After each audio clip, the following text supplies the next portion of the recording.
I'm here with Kevin Eyres from LinkedIn. Kevin, who are you? What are you doing for LinkedIn? I'm the managing director for the European division of LinkedIn.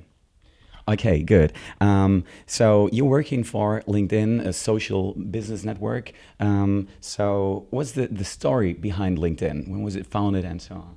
Well, LinkedIn was founded by Reid Hoffman, who is a visionary founder of many other internet companies, especially in the Web 2.0 field. For example. And well, he was part of the original team in PayPal, Okay. right? Was one of them. And he's on the board of Mozilla, part of Kiva, Dig, Flickr. All There's right. quite a few other companies that he's really helped out. And for him, he was trying to create something that was replicating what he was doing in the offline world, but do it in a much more efficient and effective and scalable way by bringing it online.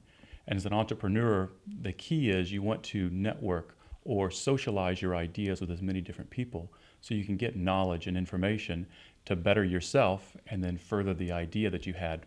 That was his particular example. And he saw that that was useful for the general professional, which is what led us to today. All right. How old is LinkedIn today? When was it founded? Well, he started off in 2002 with the whole idea, and then in May of 2003, that's when it all started. That's when we launched. So there's 13 people in the company at that time. Okay. They sent out invitations to all of the people that they knew, and then it's grown organically from there. So now we have nearly 50 million members on the site. We grow at about 1 million members every 12 days, which is a little faster than one every second. All right. Yeah, so you can see the original idea Yes. from 2003 Wow. to now is taking off massively, So LinkedIn is the world's most successful social business network? by far, by Okay, far. good. Uh, so, as a manager for LinkedIn, you probably know the secrets to successful networking. What are they? There's really two different things to look at is, do you have a particular purpose or objective in mind? It may be, I know where I want to go in my career, and so I'm gonna have an objective to go into that particular way. It could be, I'm opening up a new office, so what do I want to do? I need to find talent. I also need to find business partners. So for me in particular, when I opened up the European offices, then I had that objective as I needed to find great talent. That's one place to do. I know I needed to find other business partners, like advertising partners for Germany and France and Italy and Spain. And so I used LinkedIn for that as well. Another thing that you can do is more of the opportunistic approach to say, well, I understand that I need to, or I'm going to be in a particular field. Could be in the pharmacy field, it could be in IT or technology. And so I'm going to talk to other people and meet other people who are in that particular field, such that when I have an idea or I have a problem, then I can reach out to them and see if I can get some knowledge from them and help exchange ideas, information to get ahead. Okay, are there any interesting stories to share? What happened when people use LinkedIn? Right. There's many different ones. We get emails almost, on a daily basis talking about, wow, thank you so much for this or that. Henk Van Es, who happens to be a journalist in the Netherlands, then he had a problem with his iPhone. Battery life didn't last very long, so he wanted to look for a better battery.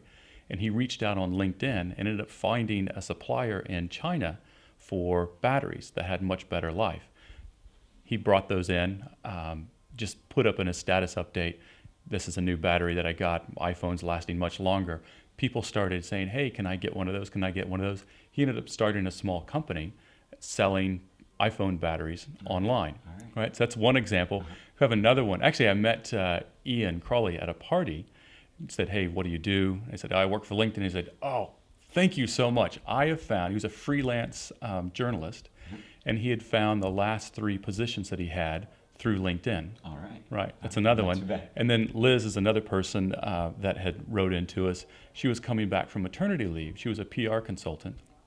She started using LinkedIn in order to answer questions and also get back up to speed with what was happening in the PR world.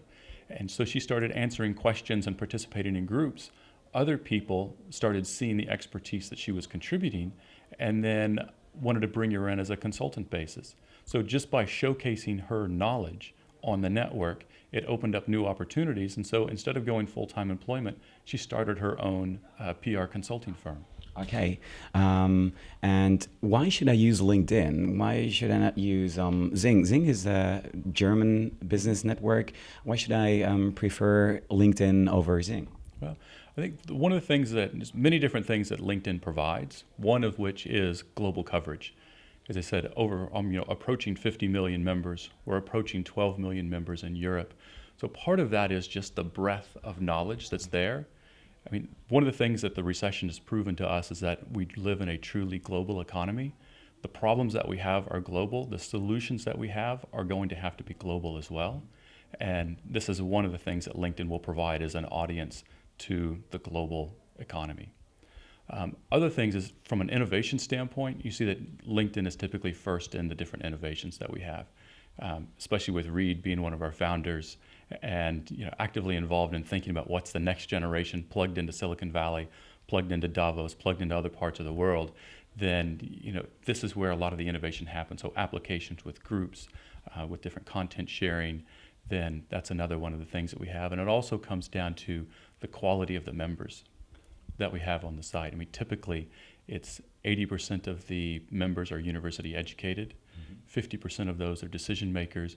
So you're in a different type of organization or a network within LinkedIn. Okay, and well, talking about XING and LinkedIn, there was a lot written about these two in the last few weeks because, people said that LinkedIn will buy XING. What do you know about it? Right. What can you say about it? Well, for LinkedIn, we don't comment on any type of rumors of that nature. All right. What I can tell you is what we said before is our organic growth is absolutely tremendous. It takes about 12 days to add another 1 million members. And we're very happy with the growth that we have. Okay. So what will the future be for LinkedIn?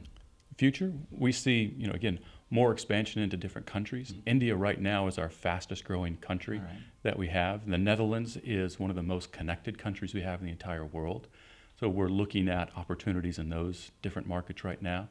If you look at from an integration standpoint with other types of services, you'll see some more things happening with that. It's how do we help professionals collaborate?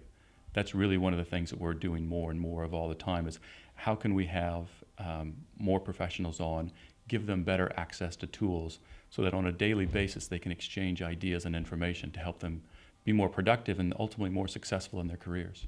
And will there always be more than one social network, or will there be one day where Facebook and LinkedIn go together, or is it just okay that there are more than one?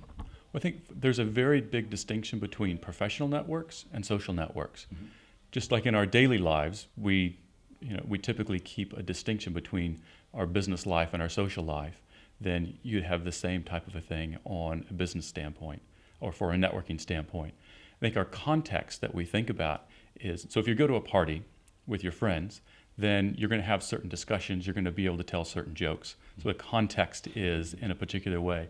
When you go to a business meeting or a business function in the evening or dinner, then the conversation is going to have a different tempo to it. It's going to have a different type of a content, and you'll have you just be in that particular mindset. And so us, we in an offline world, we keep those two separate. We believe that in an online world, it'll be separate as well. All right.